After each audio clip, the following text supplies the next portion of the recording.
They called him the champion, but his greatest fight wasn't inside a ring.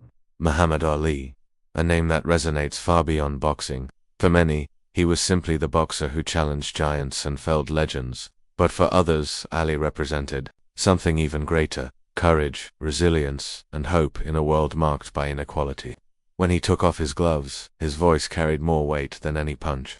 He confronted not only rivals, but governments, prejudice, and even his own health. In this video, we'll delve into a legacy that goes beyond the golden belts, the legacy of a man who dared to stand up when everyone wanted him to remain silent. Ali was never just about victories and titles. He was a tireless activist who risked his career to defend civil rights during one of the darkest periods in American history. He was also a humanitarian who crossed borders, bringing messages of peace and solidarity to people who had never seen his struggles. More than a boxer, he became a universal symbol of resistance, used as a reference by generations seeking strength amid their own struggles. But this journey was not easy. It was marked by criticism, betrayals, pain, and goodbyes that still move the world today. Today, you'll meet Muhammad Ali outside the ring, the man who defied presidents, who embraced forgotten causes, who reached out where few dared. We'll tell the story of Ali the activist, Ali the humanitarian, Ali the finally, the Ali who left with a farewell as grand as his life, a farewell that was not just the end of a legend, but the birth of an eternal myth. Brace yourself, because this isn't just a biography, it's a testimony, a living reminder that true champions aren't measured solely by the strength of their fists, but by the greatness of their souls. It was 1967, the country was in flames, marches were taking place in the streets, young people were confronting the police, voices were echoing against segregation and the Vietnam War, and in the midst of it all, a man who was already a world champion decided that his silence was worth less than his conscience. Muhammad Ali took to the stage, before cameras and reporters, and spoke words that shook the United States. "No Viet Cong ever called me a nigger." That statement wasn't just a refusal to go to war. It was a direct punch to the heart of the system. He defied not only the military draft but the institutional racism that demanded young black men die in a distant conflict. While at home they were treated as second-class citizens, Ali lost everything in an instant. His belts were stripped, his fighting license was suspended, and he went from being a national hero to being accused of treason. Many newspapers attacked him, saying he was unworthy of carrying the title of champion. But behind this downfall lay a gesture of rare courage. He chose to become the voice of a people who had no space to speak. While politicians demanded his arrest, leaders like Martin Luther King Jr. saw in Ali a powerful ally, a symbol of resistance that went beyond words. Ali didn't just speak with his body, he spoke with his soul. Imagine the scene: a young millionaire, at the height of his fame, giving up everything for a cause. Friends tried to convince him to back down. Lawyers urged him to reconsider. But Ali, with steady eyes and a voice filled with conviction, replied, "If I believe in something, I'm willing to die for it." This phrase spread like wildfire, inspiring protests, inspiring young black and white people who saw in him the embodiment of courage. He was no longer just a fighter, he was a living martyr, paying the price for standing true to his convictions. For long years, Muhammad Ali was prevented from fighting. He lived under pressure, watched, attacked, but even without stepping into the ring, he remained in every headline. His face graced posters at universities. His name was chanted at demonstrations. He had become something greater than an athlete. He was now a political emblem. While many gave in to fear, Ali showed that being a champion wasn't just about raising your fists, but standing tall, even when the whole world tried to bring you down. And it was in this forced silence that his legend began to be born. He had no belts, no ring, no applause, but he had the truth, and that truth kept him more alive than ever. In the hearts of those who fought for justice, Muhammad Ali was no longer just the greatest in boxing, he was the greatest in the fight for human dignity. Because sometimes the greatest victory is not when you knock down an opponent, but when you refuse to fall in the face of injustice. In the years that followed, Muhammad Ali returned to the ring, regained his belts, and silenced the critics who had doubted him. But something had changed forever. He was no longer just a boxer seeking victories. He was a man aware of the power of his voice, willing to use it for something much greater. It was then that Ali began to forge an unexpected path, that of an ambassador of peace and solidarity. Far from the spotlights of Madison Square Garden or Las Vegas, he appeared in children's hospitals, refugee camps, and communities forgotten by power. There were no cameras on many of these visits, just children surprised to see that smiling giant kneeling to play, or elderly people moved by the handshake of a world champion. Imagine the scene: a man feared in the ring, capable of knocking out legends in seconds, now sitting beside a sick child, offering words of hope. He never needed rehearsed speeches.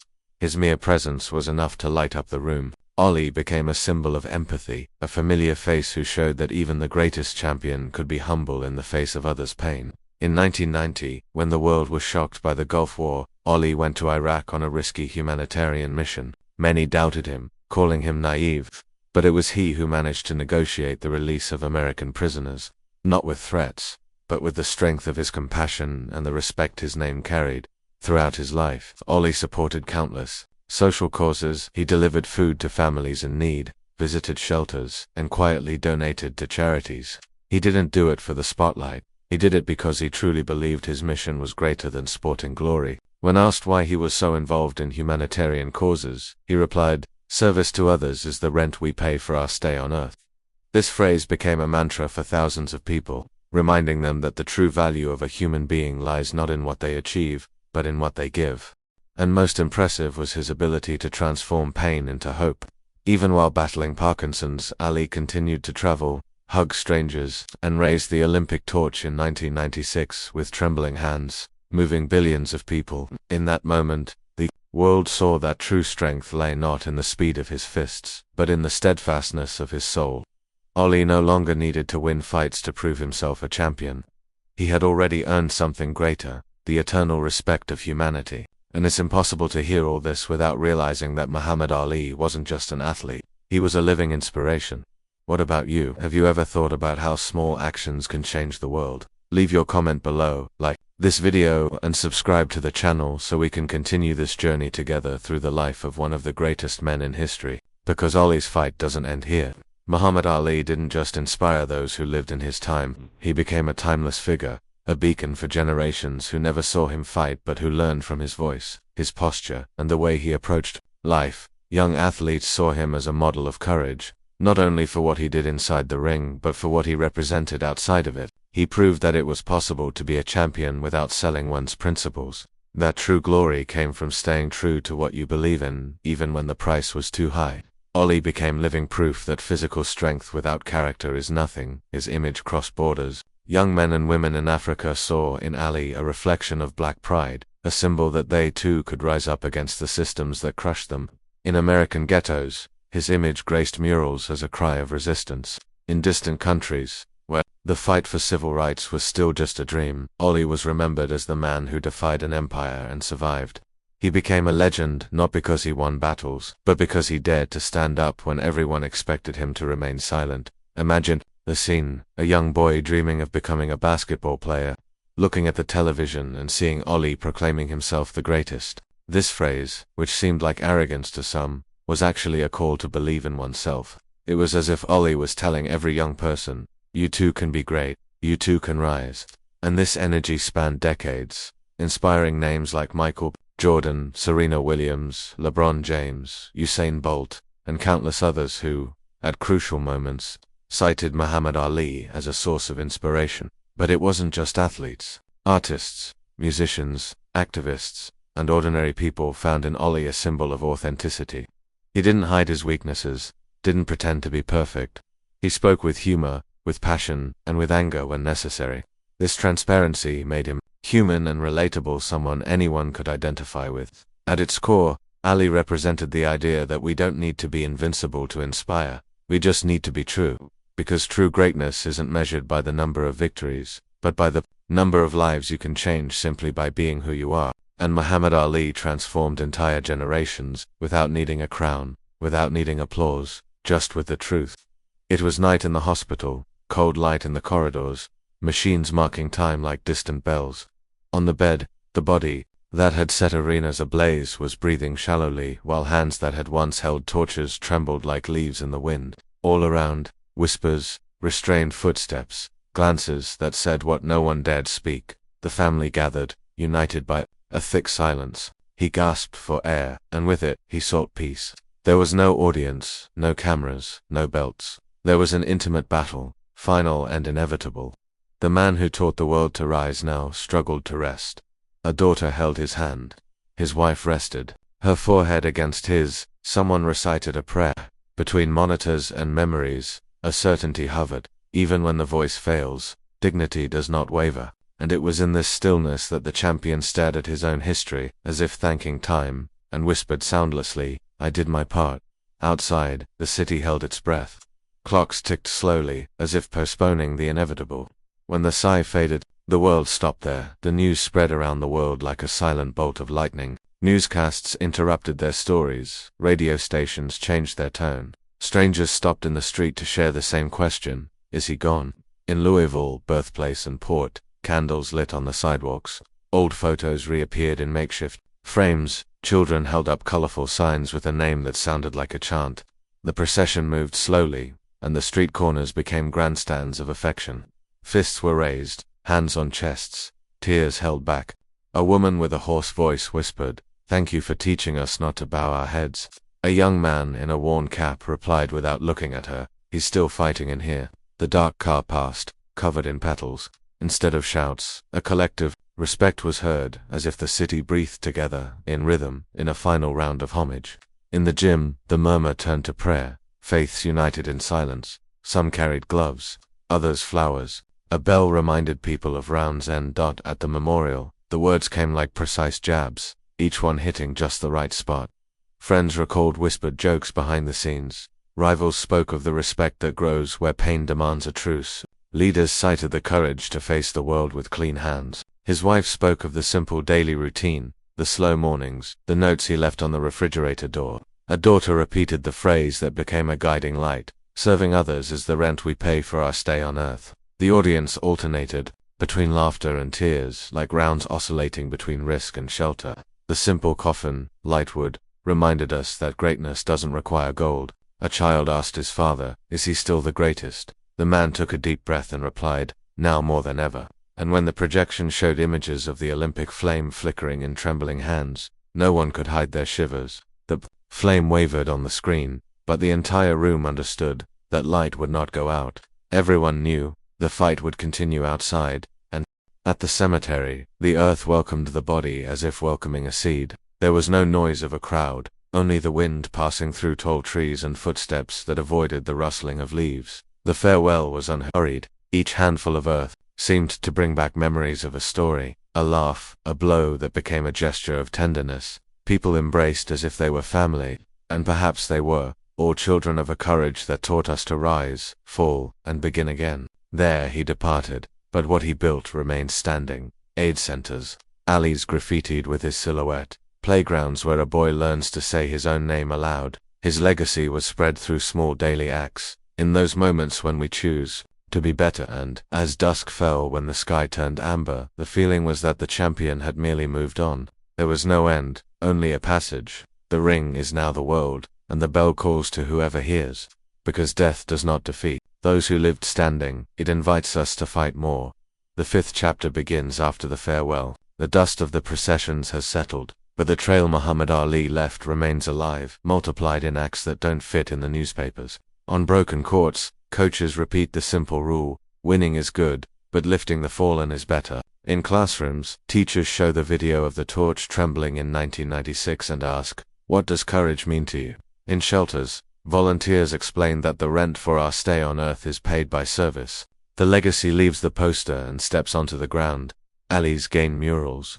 Clinics receive discreet donations. Athletes learn to say no when yes sells more. Ali taught how to transform fame into a bridge, pain into shelter, conflict into dialogue, and when someone questions whether it's worth it, the answer comes back like a clean jab. It is, because dignity doesn't have a belt, but it has a face. It's hungry, it's in a hurry, and it waits for us.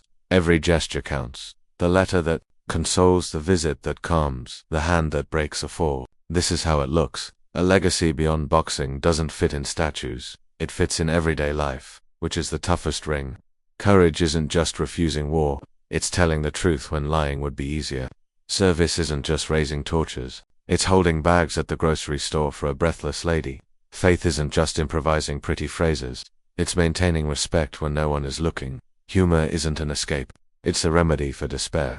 Ollie taught an alphabet of values. C for courage, R for respect, E for empathy. And he demonstrated grammar, short sentences, an upright posture, a direct gaze when he entered Iraq to negotiate lives. He proved that prestige can open doors without pushing. When he trembled with the torch in Atlanta, he taught that vulnerability also illuminates. When he lost controversial decisions, he showed that dignity doesn't need a side judge. The champion outside the ring won because he never fought alone, he took people with him. Invitation: fight as a team, join hands. Greatness without kindness is noise. Kindness becomes music. The echo of his name spreads in different voices, as if each one recalls a round of the same fight. In a small gym, an amateur fighter raises his hands and says to the mirror, "I'm handsome, I'm fast, I'm the greatest," and smiles, not out of vanity, but for the license to believe. At a school, a teacher holds back tears and tells the story of the day Ollie lost everything for saying no to injustice. A student asks, "What if they make fun of my voice?" And the answer comes, "Say it anyway." At a shelter, a mother recognizes the portrait on the wall and whispers, "He came here one day, brought blankets, asked my name." At a hospital, a bald boy gently taps the air and laughs as the volunteer imitates Ali's footwork. In every corner, a seed, in every seed, a gesture, and in every gesture, the same map: respect, empathy, courage, service. At night, when the lights go out, they stay on. Former rival, clean blows, hugs. Taxi driver, speak loudly without shouting. Child, do heroes die? Father, they turn their paths. Always. We've reached the point where history demands a response. If the ring is now the world, each person has a round to fight. Round 1, respect, not accepting dehumanizing jokes, not reproducing easy hatred. Round 2, empathy, listening before judging, helping before applauding. Round 3, courage, saying no to what hurts, yes to what protects. Round 4, service, giving time, giving presence, giving one's name to defend those who have no voice. Round 5, hope, believing that small victories make a silent revolution. The judge, one's own conscience. The audience, who needs shelter. The prize, possible peace. There he gave us the strategy: light feet to deflect cynicism, steady hands to catch those who fall, an open heart to begin again. And when fatigue sets in, remember the tremor that became light. It's not about perfection, it's about fidelity to what saves, because greatness doesn't live on the poster. It lives in the decision not to give up. If doubt screams, use the words, serve. Service is a verb that doesn't fall by knockout. This is the conclusion and the new beginning. Muhammad Ali proved that a body can tire, but an idea continues on its march. He won when he lost, shone when he trembled, spoke when they wanted silence. His legacy beyond boxing is not a pedestal. It is a manual for daily use. Dignity in your pocket, empathy at hand, courage in your voice. When life gets tough, remember the advice he left without asking for applause. Serve the stranger, your neighbor, yourself when you falter. Serve, because service rebuilds what violence tries to break. And if anyone asks where the champion is, the answer is simple: wherever there is injustice faced, a child welcomed, fear overcome. The world turns on the light. You touch the torch, the bell has rung, the round has begun, the fight is ours. And those who do not give up on being human win. May this story become practical. If you fall, get up. If you win, share. If you are hurt, stop, breathe, light feet, steady heart. Repeat, I am not what I get, I am what I give.